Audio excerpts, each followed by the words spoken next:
শয়তানকে যখন আল্লাহ তাআলা জান্নাত থেকে বের করে দেয়, তখন শয়তান বলেছিল, হে আল্লাহ, আমার থাকার জায়গা কোথায় হবে? আল্লাহ বলেছিলেন, যে জায়গায় গুনাহ, ব্যভিচার, খারাপ কাজ থাকবে সেই জায়গায় তোর থাকার জায়গা হবে। তখন শয়তান বলে, কিন্তু আমার খাবার কি হবে? আমি কি খাবো?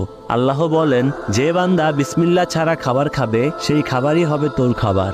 তারপর শয়তান বলে, আল্লাহ, আমি কি পান করব?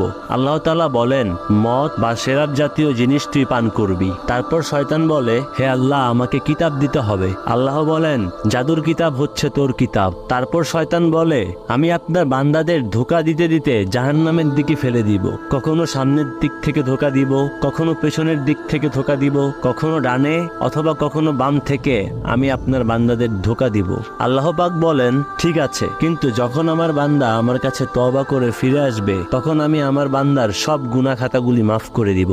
সুবহানাল্লাহ।